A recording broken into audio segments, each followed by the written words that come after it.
Hey there, I'm Shalico. I'm Phoenix of SF in Bloom, and today we are in a very special place with Duane Sparkman. And Duane, where are we today? All right, so we're in the middle of Olowalu. So this is Kīpuka Olowalu, the first human contact to our river right here in Olowalu Valley. So this is a very sacred place, so we have to do the best we can with the right intentions to make sure that this place can flourish. The funniest thing, maybe 2 months ago, flipping through my little, Facebook page or whatever, and all of a sudden I see this cool thing where I see this guy on a skateboard, and he's got like it looks like a Parmesan cheese shaker.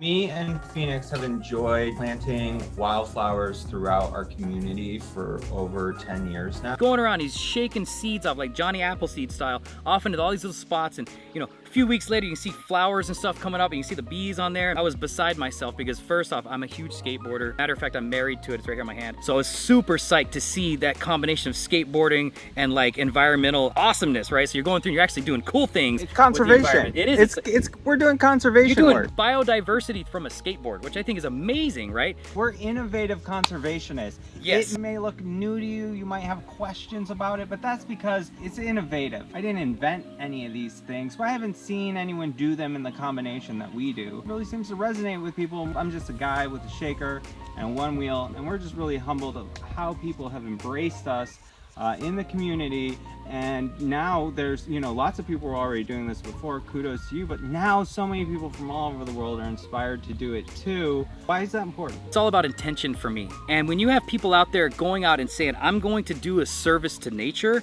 by going out and putting a positive intention out there, where I know that what I do is not going to have a negative effect in any way. It's going to have an uber positive effect where people will walk by and actually see beautiful flowers. They'll notice the bees on the flowers, but they won't put it together that now the bees have a new habitat. Maybe they're actually going to pollinate more of these trees that are around this area, and maybe they're going to produce fruit for you guys that maybe hasn't happened. So it's really neat to bring that biodiversity right into people's faces. So it's a real like guerrilla style mission of Johnny Appleseeding that I was super psyched to see. I'm kind of the same way in the sense that I took like the corporate type of landscape ideal and turned it upside down and said, you know what, we're not doing conventional landscape and agriculture on these commercial properties anymore. We're going to now go organic, and we're going to put down all of these chemicals. And for me, that was my guerrilla mission, to shut this stuff down and get these chemicals out of people's hands and get it off the land, get it off the reef, get it off the boats from being even shipped here, get it out of the supply chain completely. The only way to institute a ban is to stop buying it. So if we can prove that these methodologies work through doing less and doing proper land management, then the ban will happen on its own. We'll be able to produce and actually make our own products locally, so that way we can have true sustainable models for these islands. And that's the bigger picture. Get away from the neonicotinoids, stop our colony collapse, really look at our bee colonies, protect them, because that is our big thing. Einstein said 3 years with no bees, we're out of food. That's the truth, man. So we really got to think about our pollinators as the first thing we need to protect. Without them, we don't get food. We need pollinators. And so what you guys are doing by supporting the pollinators, we're supporting our food securities, and people don't understand that. Food security is huge. If we don't have food here, what are we doing? I live on an island that 80% of our food is imported. 80% on an island that is in the tropics that can grow all of the food that we need. We have enough sunshine all year to produce food all year, but we don't do it. And that's the worst part, is we need to get into more agriculture, more biodiversity here on our islands to protect us. So if we have an issue with shipping and stuff can't get here, doesn't matter, we still have food supplies. So our Kīpuka Olowalu 72 acres is to make a food security for our community. So we're growing ulu trees, we're growing kukui nuts, plantains, bananas, uwala, sweet potatoes, hibiscus, all types of stuff, citrus as well as dragon fruit, so that way we can have some sort of food securities here, right? We have to do these things. And if we can teach people to do this at their home, even more food security, right?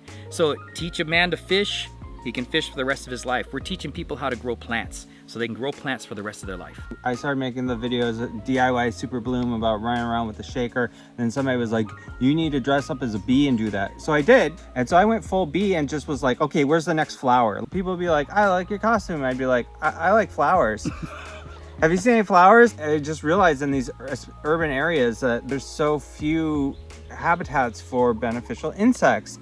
And that really just clicked. You know, there's a lot of incentivized programs in our city to have parks. Grateful for like all the parks, but a lot of those parks still like aren't focused around like native and beneficial plant. They're getting smarter where they're having rain basins that like sink the water into the aquifers instead of into our storm drains and mixing it with sewage.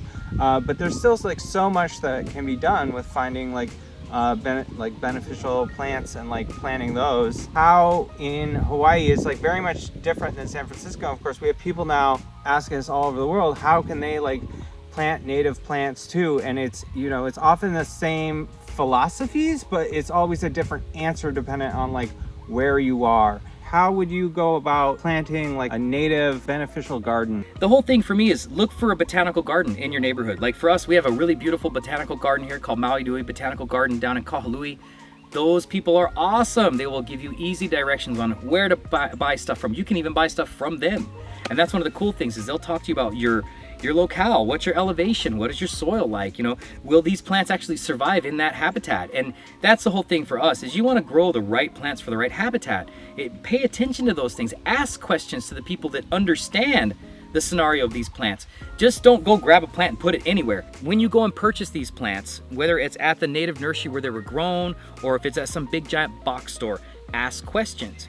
I have a company called Edific Perspective that will actually help people. That's what I do. I do consulting from resorts, hotels, golf courses, municipalities. I do it all. Homeowners, you name it. And that's kind of what I do out here in Kīpuka is experiment with this land, prove methodologies, and bring it down into these other areas.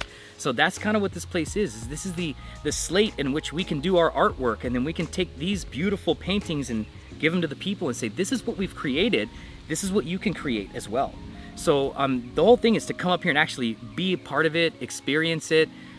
My whole thing is you can't really talk of the situation until you're actually part of it and have been through it. Otherwise, you've just heard it and you're just somebody relaying a story. So we really love what you're doing here, and it's super important. And if other people are also just struck with the beauty and wonder of this all, how do you get involved? Like how can people contribute, whether they're here on the island or on the mainland? Please just check out our website, KīpukaOlowalu.org, and sign up if you can. Soon we're gonna have merchandise. I think in the next 2 weeks our merchandise comes in. We'll start to have our own shirts. We'll start selling stuff. Right. So we're pretty excited. They can follow you on social media. They can check out what's going on the website. They can make donations. They can come down and volunteer, check out the space. And yeah, we came out and we did some volunteering and we checked out the space, and you can check that out in a video probably linked up there somewhere.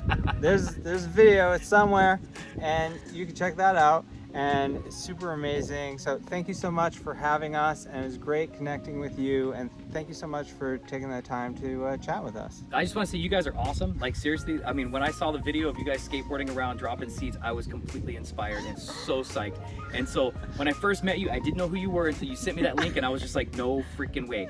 So thank you for coming out to our farm and checking this place out, because I love your ideas. I love your out of the box thinking, because that's what we do here. We really want to push that. It's been our pleasure, and we're just so charmed by how well people have embraced what we're doing and how inspired people tell us that they've been. And so we really just want to share the love and share the spotlight that we've been getting and show off, other amazing people that we meet, connect with them. So if you know of anyone else that we should meet, drop us a comment or introduce us. Thanks so much, Duane. You are an inspiration to us and to many of the people that you speak with. I've seen them just kind of their eyes open after they talk to you, and they're like, oh, maybe I should change what I'm doing. So you are literally changing people with every group that you speak with, and you have touched our hearts, and we will always remember and carry that forward. So thank you so much. Yep. Duane Sparkman, I'm Shalico. I'm Phoenix. We're up in Bloom, and we out.